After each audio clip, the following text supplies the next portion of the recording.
ಕೇಂದ್ರ ಹಣಕಾಸು ಸಚಿವೆ ನಿರ್ಮಲಾ ಸೀತಾರಾಮನ್ ಚಿನ್ನದ ಬೆಲೆ ಏರಿಳಿತದ ಕುರಿತು ಸರ್ಕಾರ ಸಮೀಪದಿಂದಲೇ ಗಮನಿಸುತ್ತಿದೆ ಎಂದು ತಿಳಿಸಿದ್ದಾರೆ.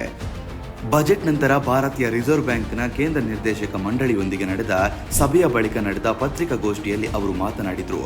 ಚಿನ್ನವು ಭಾರತೀಯ ಮನೆಮಠಗಳಿಗೆ ಸದಾ ಪ್ರಮುಖ ಹೂಡಿಕೆ.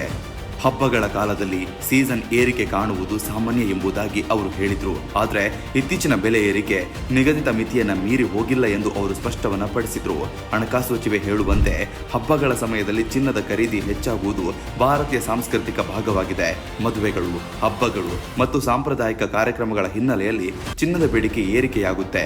ಈ ಹಿನ್ನೆಲೆ ಬೆಲೆಗಳಲ್ಲಿ ತಾತ್ಕಾಲಿಕ ಏರಿಕೆ ಕಾಣುವುದು ಸಹಜ. ಆದರೆ ಸರ್ಕಾರ ಬೆಲೆಗಳನ್ನ ಗಮನಿಸುತ್ತಿದ್ದು ನಿಯಂತ್ರಣ ತಪ್ಪುವಂತಹ ಪರಿಸ್ಥಿತಿ ಇಲ್ಲ ಎಂದು ಅವರು ಹೇಳಿದರು. ಇದೇ ವೇಳೆ ಐಡಿಎಫ್ಸಿ ಫಸ್ಟ್ ಬ್ಯಾಂಕ್ ಬಗ್ಗೆ ಕೇಳಲಾದ ಪ್ರಶ್ನೆಗೆ ಉತ್ತರಿಸಿದ ಸಚಿವೆ ವ್ಯವಸ್ಥಾತ್ಮಕ ಸಮಸ್ಯೆ ಇಲ್ಲ ಎಂದು ಸ್ಪಷ್ಟಪಡಿಸಿದರು. ಸರ್ಕಾರವು ನೀತಿ ಮಟ್ಟದಲ್ಲಿ ಪ್ರತ್ಯೇಕ ಕಂಪನಿಗಳ ಕುರಿತು ಸಾರ್ವಜನಿಕವಾಗಿ ಪ್ರತಿಕ್ರಿಯೆ ನೀಡುವುದಿಲ್ಲ ಎಂಬುದನ್ನು ಅವರು ಪುನಃ ಉಚ್ಚರಿಸಿದರು. ಬ್ಯಾಂಕಿಂಗ್ ಕ್ಷೇತ್ರದ ಸ್ಥಿರತೆ ಮತ್ತು ದ್ರವ್ಯ ಲಭ್ಯತೆ ಅಂದರೆ ಲಿಕ್ವಿಡಿಟಿ ಕುರಿತು ಯಾವುದೇ ಆತಂಕಕ್ಕೆ ಕಾರಣವಿಲ್ಲ ಎಂದು ತಿಳಿಸಿದರು. ಭಾರತೀಯ reserve bank governor Sanjay Malhotra ಕೂಡ ಪತ್ರಿಕಾಗೋಷ್ಠಿಯಲ್ಲಿ ಭಾಗವಹಿಸಿ ಚಿನ್ನದ ಆಮದು ಮೌಲ್ಯದ ಬಗ್ಗೆ ಸ್ಪಷ್ಟನೆ ನೀಡಿದರು.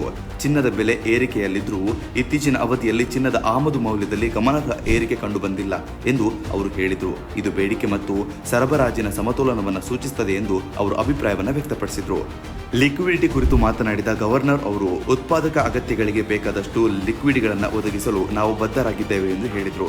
ಆರ್ಥಿಕತೆಯ ಚುರುಕು ಬೆಳವಣಿಗೆಗಾಗಿ ಅಗತ್ಯವಿರುವ ಸಾಲ ಸೌಲಭ್ಯ ಮತ್ತು ಹಣಕಾಸು ಸಂಪನ್ಮೂಲಗಳನ್ನು ಲಭ್ಯವಿರುವುದಾಗಿ ಅವರು ತಿಳಿಸಿದರು. ಮುಂದಿನ 5 ವರ್ಷಗಳವರೆಗೆ ದೇಶಕ್ಕೆ ಬೇಕಾಗುವ ಸಾಲ ಮತ್ತು ಹಣಕಾಸು ನೆರವು ಲಭ್ಯವಾಗುವಂತೆ ವ್ಯವಸ್ಥೆಯನ್ನು ಮಾಡಲಾಗಿದೆ ಎಂದು ಸಚಿವೆ ಕೂಡ ತಿಳಿಸಿದ್ದಾರೆ.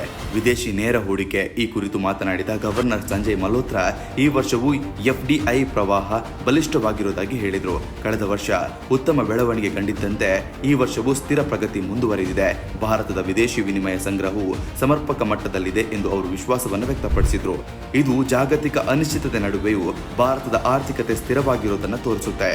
ಅಮೆರಿಕದ ಟ್ಯಾರಿಫ್ ವಿಚಾರದ ಬಗ್ಗೆ ಪ್ರಶ್ನೆಗೆ ಉತ್ತರಿಸಿದ ಸಚಿವೆ ಈ ವಿಷಯವನ್ನ ministry of commerce and industry ಪರಿಶೀಲಿಸುತ್ತಿದೆ ಎಂದು ಹೇಳಿದರು. ಈ ಹಂತದಲ್ಲಿ ಯಾವುದೇ ನಿರ್ಧಾರಾತ್ಮಕ ಅಭಿಪ್ರಾಯ ನೀಡಲು ಇದು ಮೊದಲಿನ ಹಂತ ಎಂದು ಅವರು ಸೂಚಿಸಿದರು. ಜಾಗತಿಕ ವ್ಯಾಪಾರ ಪರಿಸ್ಥಿತಿಯನ್ನು ಗಮನದಲ್ಲಿಟ್ಟುಕೊಂಡು ಸೂಕ್ತ ಕ್ರಮ ಕೈಗೊಳ್ಳಲಾಗುವುದು ಎಂದು ಅವರು ಭರವಸೆಯನ್ನು ನೀಡಿದರು. ಬಜೆಟ್ ನಂತರ ನಡೆದ ಈ ಒಂದು ಸಭೆಯಲ್ಲಿ ಕೇಂದ್ರ ಹಣಕಾಸು ರಾಜ್ಯ ಸಚಿವೆ ಪಂಕಜ್ ಚೌಧರಿ ಹಾಗೂ ಆರ್ಬಿಐ ಗವರ್ನರ್ ಸಂಜಯ್ ಮಲ್ಹೋತ್ರಾ ಭಾಗವಹಿಸಿದರು. ಸಭೆಯಲ್ಲಿ ಆರ್ಥಿಕ ಸ್ಥಿತಿ, ಹಣಕಾಸು ನೀತಿ, ಬ್ಯಾಂಕಿಂಗ್ ವ್ಯವಸ್ಥೆ, ಹೂಡಿಕೆ ಪರಿಸ್ಥಿತಿ ಸೇರಿದಂತೆ ಹಲವು ವಿಷಯಗಳ ಕುರಿತು ಚರ್ಚೆ ನಡೆದಿದೆ. ಒಟ್ಟಾರೆಯಾಗಿ ಚಿನ್ನದ ಬೆಲೆ ಏರಿಕೆ, ಬ್ಯಾಂಕಿಂಗ್ ಕ್ಷೇತ್ರದ ಸ್ಥಿರತೆ, ದ್ರವ್ಯ ಲಭ್ಯತೆ ಮತ್ತು ಎಫ್ಡಿಐ ಪ್ರವಾಹಗಳ ಕುರಿತು ಸರ್ಕಾರ ಹಾಗೂ ಆರ್ಬಿಐ ವಿಶ್ವಾಸ ವ್ಯಕ್ತಪಡಿಸಿದ್ದು ಭಾರತದ ಆರ್ಥಿಕತೆಯ ಮೂಲಭೂತ ಅಂಶಗಳು ಬಲವಾಗಿದೆ ಎಂಬ ಸಂದೇಶವನ್ನು ಇವರು ನೀಡಿದ್ದಾರೆ. ಜಾಗತಿಕ ಆರ್ಥಿಕ ಸವಾಲುಗಳ ನಡುವೆಯೂ ದೇಶದ ಆರ್ಥಿಕ ವ್ಯವಸ್ಥೆ ಸಮತೋಲನದಿಂದ ಮುಂದುವರಿಯುತ್ತಿದೆ ಎಂಬುದನ್ನು ಈ ಹೇಳಿಕೆಗಳು ಸೂಚಿಸುತ್ತವೆ. ಇದರ ಬಗ್ಗೆ ನಿಮ್ಮ ಅಭಿಪ್ರಾಯ ಏನು ಅನ್ನೋದನ್ನ ದಯವಿಟ್ಟು ಕಮೆಂಟ್ ಮೂಲಕ ತಿಳಿಸಿ. ಧನ್ಯವಾದಗಳು. ಯಾವುದೇ ಸುದ್ದಿಯ ಅಪ್ಡೇಟ್ ಅನ್ನ ಮಿಸ್ ಮಾಡ್ಕೊಳ್ಬಾರ್ದು ಅಂದ್ರೆ ಈಗ್ಲೇ ಒನ್ ಇಂಡಿಯಾವನ್ನ ಸಬ್ಸ್ಕ್ರೈಬ್ ಮಾಡಿ. ನಿಮಗೆ ಬೇಕಾದ ಭಾಷೆಯಲ್ಲಿ ಎಲ್ಲಾ ಸುದ್ದಿ ತಿಳಿಬೇಕು ಅಂದ್ರೆ ಒನ್ ಇಂಡಿಯಾ ಆಪ್ ಅನ್ನ ಡೌನ್ಲೋಡ್ ಮಾಡ್ಕೊಳ್ಳಿ.